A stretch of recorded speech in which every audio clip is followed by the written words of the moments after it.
And I could feel myself getting hot, and I could feel my face getting red and my mama bear coming out in me, and I just turned around to her and I kind of said, "Hi, I'm Karma. I'm the Director of Marketing for Mabel's Labels. I'm also the mom to a 13-year-old boy that has some severe food allergies. So today I'm going to talk to you about how we prepared to travel with him, and both when he was young and now as he's a teenager and traveling on his own. Before we begin, we're trying to develop this fabulous resource of content for parents, so please be sure to subscribe to our YouTube channel. So we found out that our son had severe food allergies before his 3rd birthday. So it's been something we've been living with for a long time.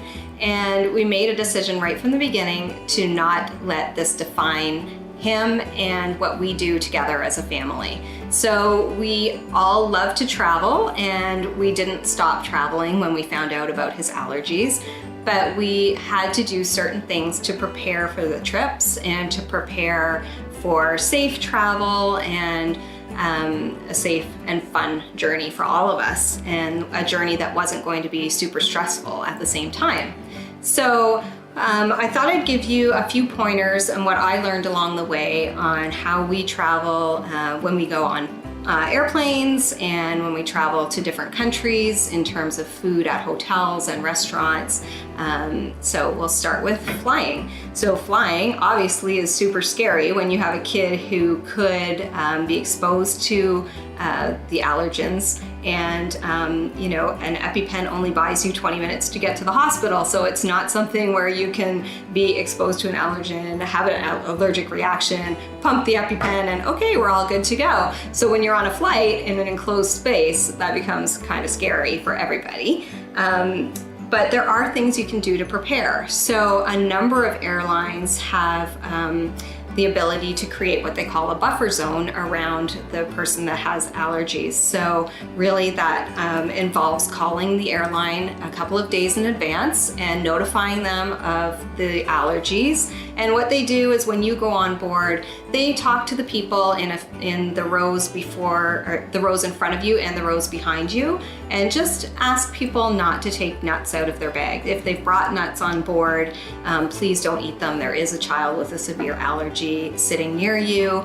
Obviously they can't enforce it with people, but they do their best. I had a story once when we were traveling of a woman who was sitting behind us, and when the stewardess walked away, she kind of under her breath mumbled about how ridiculous that was and how she was still going to eat her nuts that she had brought on board.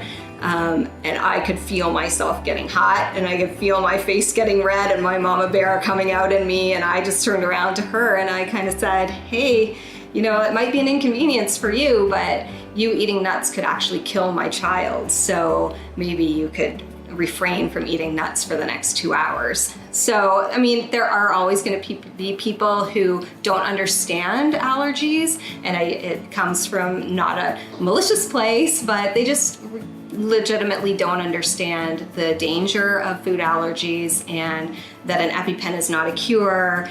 And so there might be some, you might encounter that along the way. But a lot of airlines do offer that buffer zone. And most airlines that I've looked into also no longer serve peanuts on board. None of them guarantee a nut-free experience, obviously, because they do bring other snacks on board, and they quite often may contain traces of nuts. So that's just whatever your comfort level is. I tend to pack a lot of snacks in Evan's bag, so he doesn't have to eat the snacks that they provide on board, but it's all what you're comfortable with, really. Another great tip when you're flying is to ask to pre-board the flight. That gives you time to wipe down the seat, the tray tables, the armrests, everything that could have been contaminated by a passenger flying on the flight before you. And most airlines will accommodate that request. The other thing that we do when we fly is really pack a lot of food for Evan, not just snacks, but something a little bit more substantial. He's also, because he has so many severe food allergies, he is a bit of a picky eater as well, because he's a little bit more afraid to try new things and stuff like that. So we do find that we have to travel with, a sandwich or a bagel or, something like that that's a little more substantial, or we'll pick up food in the airport before we board the flight, just in case there's not something on the flight that he can eat or he's willing to eat.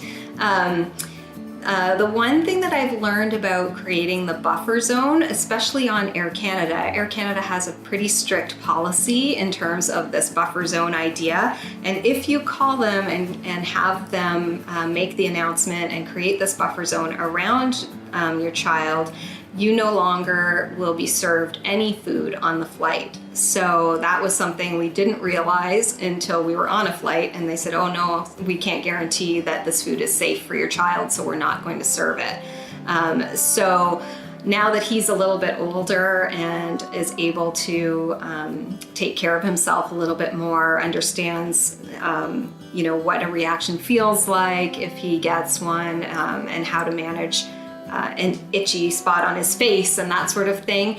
I don't even bother creating the buffer zone any longer, and that way he can order snacks for himself. He can order an in-flight meal if he's traveling on his own, and it just gives him a little bit more freedom now that he's a little bit older as well. So the other thing about Evan is that he's also a fairly elite athlete. So he is now traveling all over the world by himself.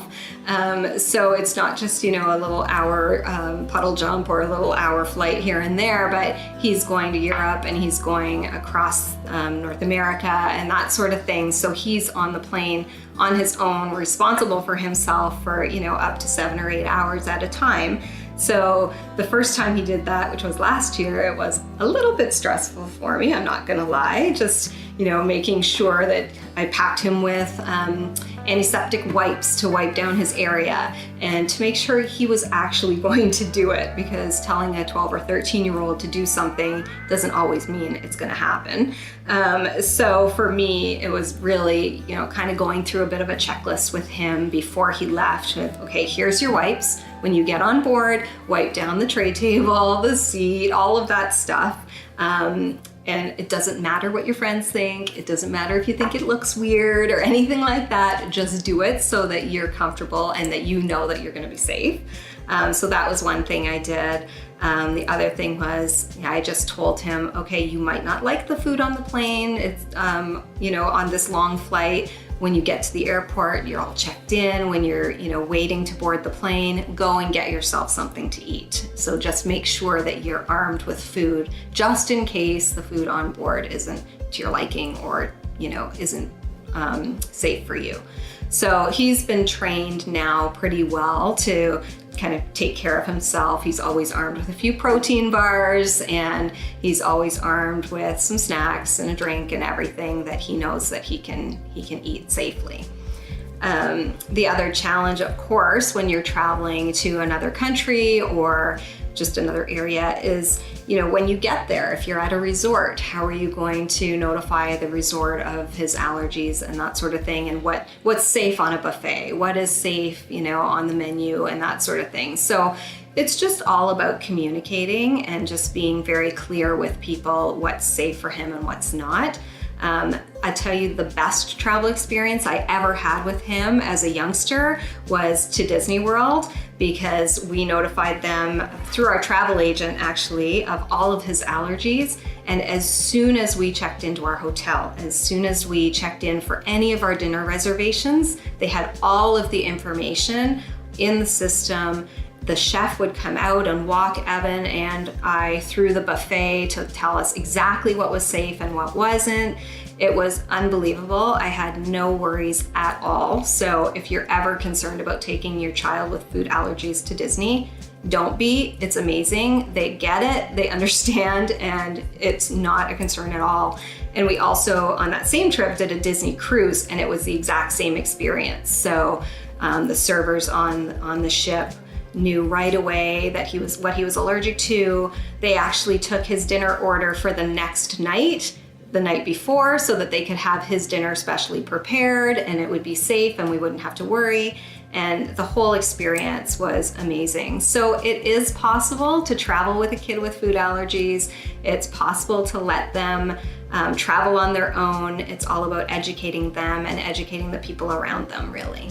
So of course, I would not be doing my job if I didn't mention how much I love Mabel's Label's allergy products. And I use them all the time for Evan, obviously. When he's traveling on his own, I love our new kids medical tags because I put them right on his carry-on bag and it lists all of his allergies, but it also lists contact information. So if he gets separated from his bag and his bag contains all of his EpiPens, his Benadryl, everything, it's easy to contact one of us so we can reunite him with his bag. But it's also really good because people see it right away, and if they've been eating any nuts or been eating anything that he's allergic to, they know not to touch his bag. So it just helps keep him safe when he's traveling on the plane by himself. So thanks so much for watching. I hope this was helpful to everybody, and please feel free to put any comments or questions below and I'll answer them as soon as I can.